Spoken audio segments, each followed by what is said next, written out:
3 মাস আগে ও বিদ্যুৎ অফিসে ড্রাইভার হিসেবে সে চাকরিরত ছিল, কিন্তু তার ছোট ভাই নাম হলো আজিজুল হাকিম। ছোট ভাই আজিজুল হাকিম সে এখানকার সাবেক সদর থানার ছাত্রলীগের সাধারণ সম্পাদক ছিল। সে 5ই আগস্টের পরবর্তীতে 9ই আগস্ট দেশ ছেড়ে চলে যায়, দুবাইতে মনে হয় খুব সম্ভবত চলে গেছে উনি।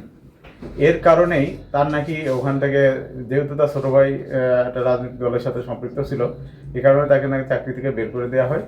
3 মাস ধরে সে বেকার, এবং তার ভাষ্য মতে তিনি যখন ওখানকে ড্রাইভার হিসেবে চাকরি করত, সে যখন ওখানে ড্রাইভার হিসেবে চাকরি করতো সেই সময় আপনার আমাদের এখানকার একজন সাবেক এমপি এবং মন্ত্রী ছিলেন তিনি, তার এপিএস শিমুল চক্রবর্তী ওরফে শ্যামল চক্রবর্তী, তার সাথে একটা সখ্যতা গড়ে ওঠে তার, এবং তার সম্পর্কের ক্ষেত্রে মানে একটা ভালো সম্পর্ক তৈরি হয়, ঘনিষ্ঠ সম্পর্ক তৈরি হয়। যে তার ভাষ্য মতে যে এখন আমাদের দেশে অবস্থান করছে না, বাইরে কোথাও অবস্থান করছে, সেখান থেকে তাকে হোয়াটসঅ্যাপে নক করে, হোয়াটসঅ্যাপে তার সাথে কথোপকথন হয় এবং সে তাকে অফার করে যে তুমি এই নির্বাচন কমিশন অফিসে যদি আগুন লাগাতে পারো তোমাকে 10,000 টাকা আমি দেব। এভাবে তার সাথে একটা কন্ট্রাক্ট হয়।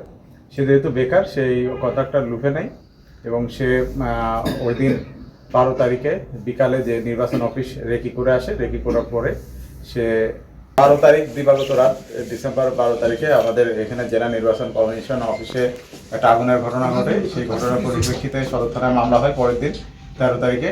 আমরা এই ঘটনা সাথে সাথে তদন্ত শুরু করি। সদর থানার পাশাপাশি আমাদের ডিবি এটা ছায়া তদন্ত শুরু করে, এবং গতকাল সন্ধ্যা 7টায় আমাদের ডিবির একটা চৌকস টিম এর যে মূল হোতা, যে মূল আসামি মোহাম্মদ রুবেলকে আমরা ধরতে সক্ষম হই, এবং তার ফোনের আলামত এবং অন্যান্য কথোপকথন এবং তার স্বীকারোক্তি জবানবন্দির ভিত্তিতে আমরা শিওর হই যে সে এই ঘটনার সাথে যুক্ত, এবং সে অলরেডি তাকে আমরা কোর্টে সোপর্দ করছি, এবং সে 164 ধারায় তার স্বীকারোক্তিমূলক জবানবন্দি বিজ্ঞ ম্যাজিস্ট্রেটের কাছে প্রদান করছে। গতকাল আমাদের ডিবির একটা চৌকস টিম তারা এই ঘটনার সাথে জড়িত যে মূল হোতা মোহাম্মদ রুবেল, তাকে আমরা তার নিজ বাড়ি থেকে ধরতে সক্ষম হই।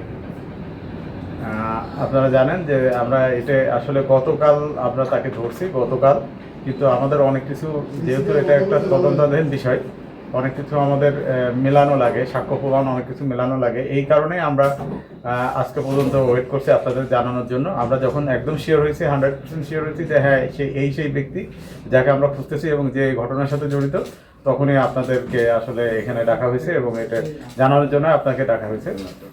আমাদের আসামি অলরেডি কোর্টে পাঠানো হয়েছে, সেখানে তার স্বীকারোক্তিমূলক জবানবন্দি ম্যাজিস্ট্রেটের কাছে অলরেডি প্রদান করছে। সে সব কিছু ঘটনা স্বীকার করছে। আসামির নাম মোহাম্মদ রুবেল, তার বাড়ি দক্ষিণ মৌজিপুর ব্যাপারী বাড়ি 10 নং ওয়ার্ড ওখানকার ছেলে। তার পিতার নাম মৃত আব্দুল হাসেম।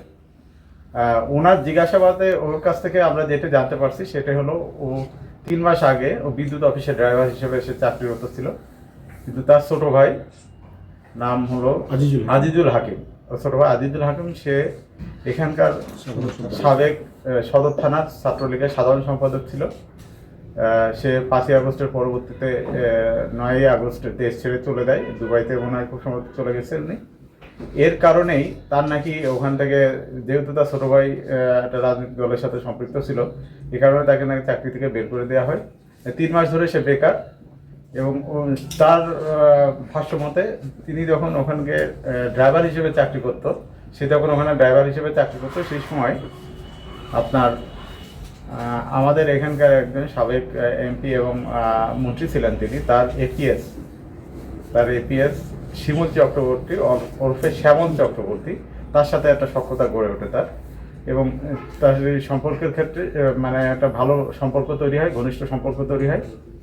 যে তার ভাষ্য মতে যে এখন আমাদের দেশে অবস্থান করছে না, বাইরে কোথাও অবস্থান করছে, সেখান থেকে তাকে হোয়াটসঅ্যাপে নক করে, হোয়াটসঅ্যাপে তার সাথে কথোপকথন হয় এবং সে তাকে অফার করে যে তুমি এই নির্বাচন কমিশন অফিসে যদি আগুন লাগাতে পারো তোমাকে 10,000 টাকা আমি দেব। এভাবে তার সাথে একটা কন্ট্রাক্ট হয়। সে যেহেতু বেকার, সেই কন্ট্রাক্টটা লুফে নেয় এবং সে ওই দিন 12 তারিখে বিকালে যে নির্বাচন অফিস রেকি করে আসে, রেকি করার পরে সে তাকে জানায় যে আমি এই কাজটা করব। তখন তাকে ওই 2000 টাকা অগ্রিম দেওয়া হয়, এটা বিকাশ নাম্বার থেকে 2000 টাকা অগ্রিম দেওয়া হয়।